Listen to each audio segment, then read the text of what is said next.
അത് കഴിഞ്ഞതിന് ശേഷം ഏതാണ്ട് അവസാന നിമിഷങ്ങളിൽ വരെ അഭിനയിച്ച് നിൽക്കാൻ കഴിഞ്ഞു എന്നുള്ളത് എല്ലാവരുടെയും സ്നേഹവും ബഹുമാനവും ആർജിച്ചുകൊണ്ട് തന്നെ വലിയ കഴിവല്ലേ.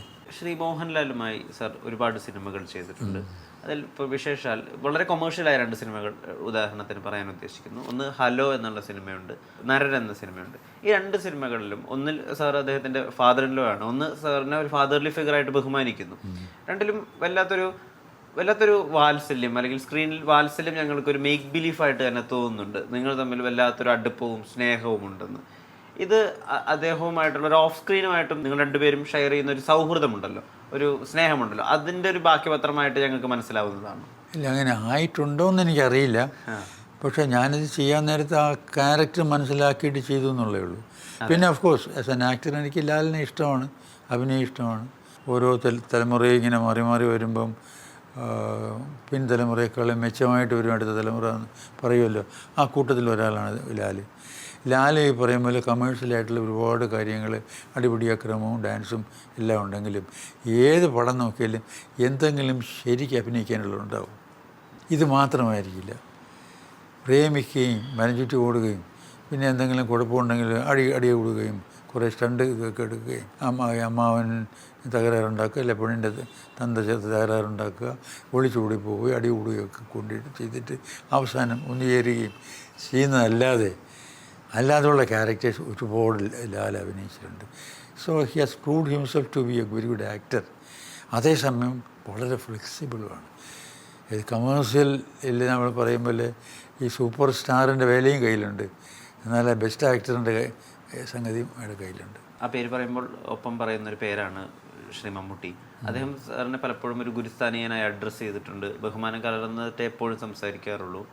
അദ്ദേഹത്തെ ഒരു നടൻ എന്ന രീതിയിൽ പരിചയപ്പെടുന്നതും അല്ലെങ്കിൽ അദ്ദേഹത്തെ ഓർക്കുന്നതുമൊക്കെ ഏത് വിധത്തിലായിരിക്കും? മമ്മൂട്ടി വളരെ സീരിയസ് ആയിട്ടുള്ളൊരു ആർട്ടിസ്റ്റാണ്.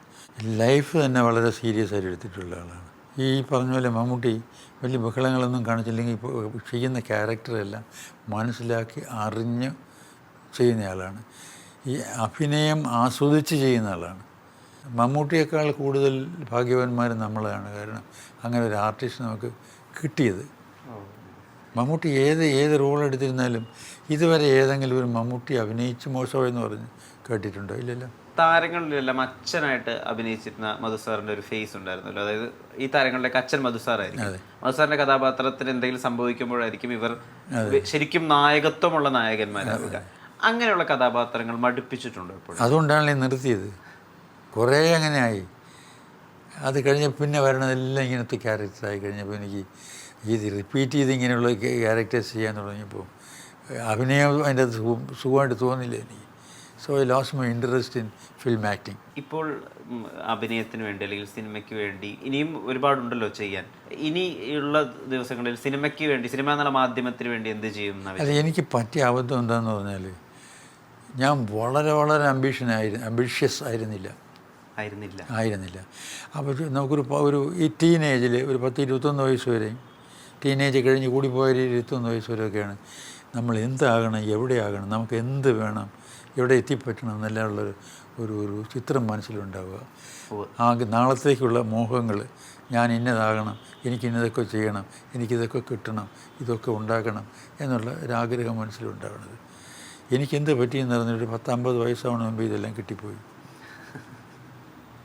അപ്പോൾ പിന്നെ പുതിയതായിട്ട് വല്ലതും ആഗ്രഹിച്ചിട്ട് വേണം ചെയ്യാൻ. അപ്പോൾ നമ്മൾ മോഹിച്ചതെല്ലാം നേരത്തെ കിട്ടിപ്പോയത് കാരണം ഒരു സ്ലോ ഡൗൺ എനിക്ക് മനസ്സിലുണ്ടായിരുന്നു. പിന്നെ ഒരു മടി, സത്യമാണ്. അതുകൊണ്ട് ഇപ്പോൾ ഞാൻ വരുന്നിടത്ത് പറയുന്നത് എന്താണെന്ന് പറഞ്ഞാൽ, ഇപ്പോൾ പലരും ഇങ്ങനെ വരുന്നുണ്ട്. ഞാനിപ്പോൾ കണ്ടില്ല, ഇതും പിടിച്ചല്ലേ വന്നേ. അതെ, ഞാനിപ്പോൾ ഏത് രീതിയിൽ ഇരിക്കുന്നു ആ രീതിയിലൊരു കഥാപാത്രത്തിനെ ഇപ്പോൾ ചുറ്റിപ്പറ്റിയുള്ളൊരു സ്ക്രിപ്റ്റുമായിട്ട് വന്നാൽ ഞാൻ ശ്രമിക്കാം.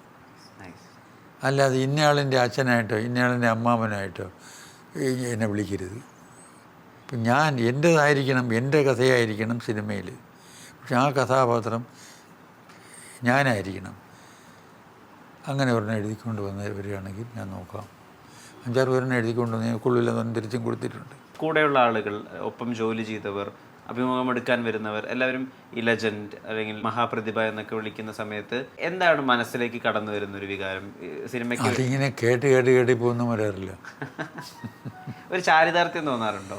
ഇല്ല, അതൊരു സാധാരണ ചേട്ടാന്നോ അമ്മാവാന്നോ ഒക്കെ വിളിക്കും പോലെ തോന്നിയിട്ടുള്ളൂ. മലയാള സിനിമയിലെ കാരണവരെന്നൊക്കെ പറയുമ്പോൾ ആ രീതിയിലേ തോന്നിയിട്ടുള്ളൂ. മനസ്സിൽ എത്രയായിരിക്കും പ്രായം അത് സാർ? ഈ ഒരു നാച്ചുറൽ പ്രോസസ്സാണെന്നുള്ള പൂർണ്ണമായ അറിവും ബോധമുള്ളതുകൊണ്ട് മനസ്സിന് ഇത് ബാധിച്ചിട്ടില്ല. കാരണം ഇങ്ങനെ ബാധിക്കുമെന്ന് പണ്ടേ അറിയായിരുന്നു. പക്ഷേ ഇത് പറ്റിയെന്താന്ന് പറഞ്ഞാൽ അബദ്ധം ഒന്നേ പറ്റിയുള്ളൂ. ഇത്രയും നാൾ ഇരിക്കുമെന്ന് വിചാരിച്ചില്ല. അതാണ് പറ്റിയത്. ഇപ്പോൾ പണ്ടത്തെ സിനിമകൾ കണ്ടിരുന്നു എന്നൊക്കെ പറഞ്ഞിരുന്നല്ലോ. പണ്ടത്തെ സിനിമകളാണ് അധികം കാണുന്നത്. അതിന് കാരണം എന്താണെന്ന് പറഞ്ഞാൽ ഈ സിനിമ അധികം ഷൂട്ട് ചെയ്യുന്നത് മദ്രാസിലായിരുന്നില്ല. അപ്പം ഞാൻ അഭിനയിച്ചിട്ടുള്ള പടങ്ങളിലെ പോലും ഒരു 30% പടങ്ങളെ ഞാൻ കണ്ടിരുന്നുള്ളൂ അന്ന്. കാരണം അവിടെ ഷൂട്ടിംഗ് നടക്കും, ഇവിടെ റിലീസ് ചെയ്യും. അഥവാ ഇവിടെ റിലീസ് ചെയ്ത് കഴിഞ്ഞിരുന്നാലും റിലീസ് ചെയ്തിരിക്കുമ്പോൾ നമ്മൾ ഇവിടെ വന്നാലും ഈ തിയേറ്റർ അടുത്തില്ലാത്ത ഏതെങ്കിലും ഗ്രാമത്തിലായിരിക്കും നമ്മുടെ ഔട്ട്ഡോർ ഷൂട്ടിംഗ് ഉള്ളത്. ചിലപ്പോൾ മാത്രം സിറ്റിയുടെ അടുത്ത് വരും. അപ്പോൾ തിയേറ്ററിൽ പോയി കാണാൻ സാധിച്ചെന്ന് വരും. അങ്ങനെ സ്വന്തം പടങ്ങൾ പോലും അധികം കണ്ടിട്ടില്ല. അപ്പോൾ ഇപ്പോൾ ഈ സമയം കൊണ്ട് ഒരു 30% കണ്ടിരുന്നുള്ളൂ. ഇപ്പോൾ ഇതുകൊണ്ട് അനന്തര 30% ഞാൻ കണ്ടു കഴിഞ്ഞു. ഇനി ഒരു 40% ബാക്കിയുള്ളൂ. ഇപ്പോഴത്തെ ആക്ടേഴ്സ് ഒരു ഷോട്ട് അഭിനയിച്ച് കഴിഞ്ഞ് മോണിറ്ററിൽ അത് വന്ന് കാണുന്നു, സിനിമ റിലീസാകുമ്പോൾ പ്രേക്ഷകരുടെ കൂടെ ഇരുന്ന് കാണുന്നു, സംവിധായകരുടെ കൂടെ ഇരുന്ന് കാണുന്നു, അഭിനയം മെച്ചപ്പെടുത്താൻ വേണ്ടി ശ്രമിക്കുന്നു. അന്ന് കാലത്ത് സിനിമ തിയേറ്ററുകളിൽ എത്തുമ്പോഴാണ് സാറിനെ പോലുള്ള നടന്മാർ എന്താണ് ചെയ്തത് നിങ്ങൾ തന്നെ സ്വയം കാണുകയുള്ളൂ. അന്ന് മോണിറ്റർ ഇല്ല, ഫിലിമാണ്, ഫിലിമിന് അതിഭീകര വാല്യൂ ഉള്ളൊരു സമയമാണ്. അന്ന് അഭിനയത്തെ മെച്ചപ്പെടുത്താനുള്ളൊരു പ്രക്രിയ എങ്ങനെയായിരുന്നു? ഈ നാടകം നമ്മൾ അഭിനയിക്കുമ്പോൾ നമ്മൾ കാണാറുണ്ടോ? നമ്മൾ ഇല്ല. അപ്പോൾ അതുകൊണ്ട് ആർക്ക് ഏതെങ്കിലും നടന്ന വിഷമം തോന്നിയിട്ടുണ്ടോ? ഇല്ല. അതുപോലെ തന്നെ പണ്ട് സിനിമയിൽ ആദ്യമായിട്ട് അഭിനയിക്കാൻ പോകുമ്പോൾ ഉടനെ ഫിലിം കൊണ്ടുപോയി അവർ ഡെവലപ്പ് ചെയ്ത് പ്രിൻ്റ് ചെയ്ത് കഴിഞ്ഞിട്ട് വന്ന് കാണാൻ സാധിക്കുകയുള്ളൂ. അപ്പോൾ അത് കാണാനൊന്നൊരു പണിയില്ലല്ലോ. അപ്പോൾ അതിനെക്കുറിച്ച് ചിന്തിച്ചിട്ട് ആവശ്യമില്ല. കാണാനൊരു സൗകര്യം വന്നപ്പോൾ ഉടനെ കാണുന്നു. ഇപ്പോൾ ഷൂട്ട് ചെയ്ത് കഴിഞ്ഞാൽ ഒരു സീൻ ഷൂട്ട് ചെയ്ത് കഴിഞ്ഞാൽ ഉടനെ തന്നെ പോയിട്ട് കാണാൻ സാധിക്കും, ഇല്ലേ? അതുകൊണ്ട് കാണുന്നു എന്നുള്ളതുണ്ട്. അത് ഈ കാലം മാറുന്നതനുസരിച്ചിട്ട്, സൗകര്യങ്ങൾ മാറുന്നതനുസരിച്ചിട്ട് അത് ഉള്ള മാറ്റമാണിത്. ഈ പണ്ടത്തെ സിനിമകൾ കണ്ടുകൊണ്ടിരിക്കുകയാണെന്ന് പറയുമ്പോൾ ഒപ്പം അഭിനയിച്ചവർ കൂടി ഉണ്ടല്ലോ. ഒപ്പം അഭിനയിച്ച നടന്മാർ, നടിമാർ, അവരൊന്നും ഇപ്പോൾ ഏറിയ പങ്കുമില്ല. ശൂന്യത അനുഭവപ്പെടാറുണ്ട് അത് ആലോചിക്കുമ്പോൾ? ശൂന്യതയല്ല. ആദ്യം ഞാനിത് കാണാൻ തുടങ്ങിയപ്പോൾ അത് ഈ അഭിനയെല്ലാം നിർത്തിയിട്ട് ഇവിടെ വന്നിരുന്നിട്ട് TV പടം കാണാൻ തുടങ്ങിയപ്പോഴാണ് ഞാൻ ഈ കാണാത്ത പടങ്ങൾ കാണാൻ തുടങ്ങിയത്. അപ്പോൾ ആദ്യം കാണാൻ തുടങ്ങിയപ്പോൾ മനസ്സിന് വലിയ വേദന തോന്നിയിരുന്നു. അപ്പോൾ ആ പടം കണ്ടുകൊണ്ടിരിക്കുമ്പോൾ തന്നെ അവരുമായിട്ടുള്ള ഉണ്ടായിട്ടുള്ള സംഭവങ്ങളായിരിക്കും സിനിമയെക്കാളും കൂടുതൽ മനസ്സിൽ വരിക. അപ്പോൾ കൂടുതലും മനസ്സിൽ വിഷമം തോന്നിയിരുന്നു. എന്നിട്ടും പടങ്ങൾ കണ്ടുകൊണ്ടിരുന്നു. പക്ഷേ ഇത് കണ്ടിട്ട് ഞാൻ അറിയാതെ മനസ്സിലൊരു വ്യത്യാസം വന്നത്, മറ്റേത് മരിച്ചവരുടെ കാണലോ നിൽക്കുന്നത് എന്നുള്ള ദുഃഖം മാറിയിട്ട് അവരെ കൂടെ ജീവിച്ചിരിക്കുന്ന ഒരു ഫീലിംഗായി.